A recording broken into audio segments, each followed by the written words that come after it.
Saya ini Katolik. Sejak dilahirkan lawan Israel itu sama dengan masuk neraka. Tapi saya hadir tepuk tangan pertama ketika Presiden Prabowo pidato menyatakan dukungan kepada bangsa Palestina.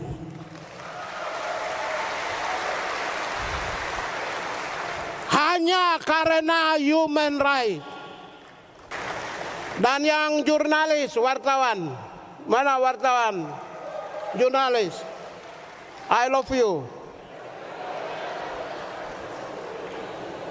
Saya terkenal gara-gara mereka aja ini. Saya batuk aja mereka beritain. I love you, I love you. Jadi, saudara dan saudara sekalian, saya hanya singkat saja. Biasanya kalau saya ngomong itu di atas 1 jam. Ini live di televisi nasional. Jadi tidak boleh saya panjang-panjang. Hak asasi manusia itu adalah aset, intangible aset termahal di planet ini. Yang hari ini kita punyai.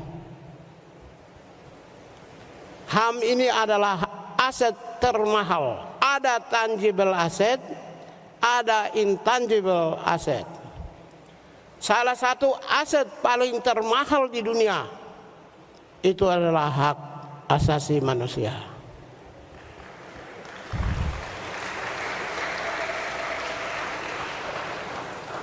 Saudara dan saudari sekalian membayangkan, waktu saya dampingi Presiden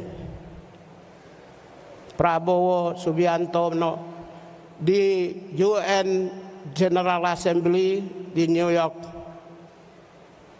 semua orang mata di seluruh Indonesia, seluruh dunia berpaku kepada orang-orang yang muncul dan tampil pada saat itu. Presiden Macron, Perdana Menteri Kanada, Perdana Menteri Australia, hampir negara-negara Amerika Latin, Amerika Utara, Afrika sebagian, Asia sebagian, negara-negara Eropa mengungkapkan penderitaan yang dialami, jeritan kemanusiaan bangsa Palestina.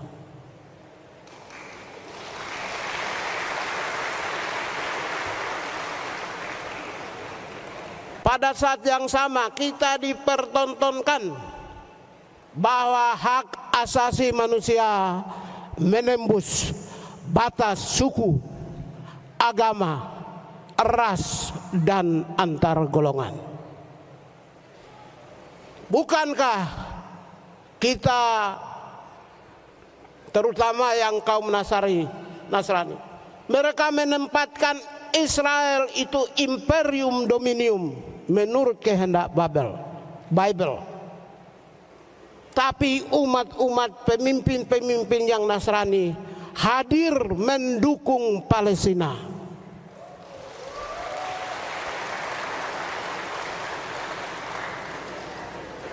Itu hanya karena human right. Hanya karena human right. Saya ini Katolik. Sejak dilahirkan lawan Israel itu sama dengan masuk neraka. Tapi saya hadir tepuk tangan pertama ketika Presiden Prabowo pidato menyatakan dukungan kepada bangsa Palestina.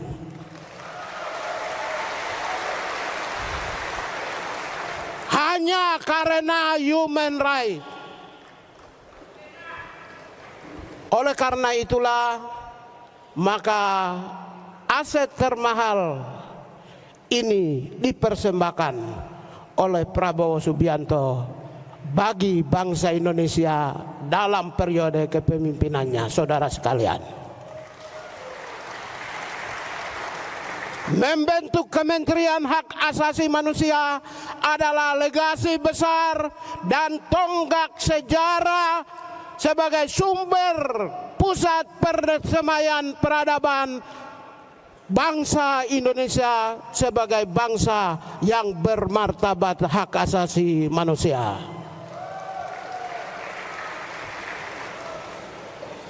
Bagi Presiden sudah selesai. Presiden segalanya punya, tapi dia berikan persembahan kepada anak cucu yang akan lahir di seantero Nusantara, seluruh rakyat Indonesia dan bangsa Indonesia hari ini untuk masa yang akan datang. Legasi besar, legasi monumental. Dengan berani membentuk Kementerian Hak Asasi Manusia. Kalau boleh saya sampaikan, Kementerian Hak Asasi Manusia melalui menteri dan wakil menteri dapat melakukan apa saja untuk demi bangsa Indonesia, terutama dalam kemajuan hak asasi manusia. Adalah sebuah apresiasi, sebuah perhatian, sebuah perintah yang tidak mungkin bisa diberikan kepada menteri-menteri. Karena apa? Karena Presiden tahu bahwa hak asasi manusia itu penting. Kita kan 5 tahun ini bangun penguatan. Yang rusak kita recover, perbaiki. Yang bagus kita pertahankan, maintenance. Yang tidak ada kita bangun 5 tahun. Setelah itu 5 tahun berikutnya akselerasi sampai 2034. 5 tahun berikut kita mempengaruhi kawasan. Baru 5 tahun terakhir kita leading di tingkat dunia.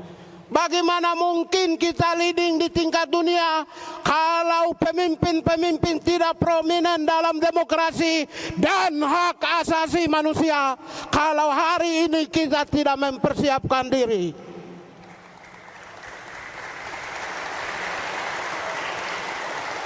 Oleh karena itulah Kementerian Hak Asasi Manusia membangun mainstreaming human rights. Kita impus dari ontologisnya, cara berpikirnya. Kita bangun, kita perkuat peradaban berpikir tentang hak asasi manusia. Kita juga impus epistemologisnya. Kita juga perkuat aksiologisnya. Adalah untuk mempersiapkan agar 2045 Indonesia memimpin dunia. Subscribe, share, like, and comment. Subscribe, share, like, and comment. Subscribe, share, like, and comment. Subscribe, share, like, and comment. Subscribe, share, like, and comment.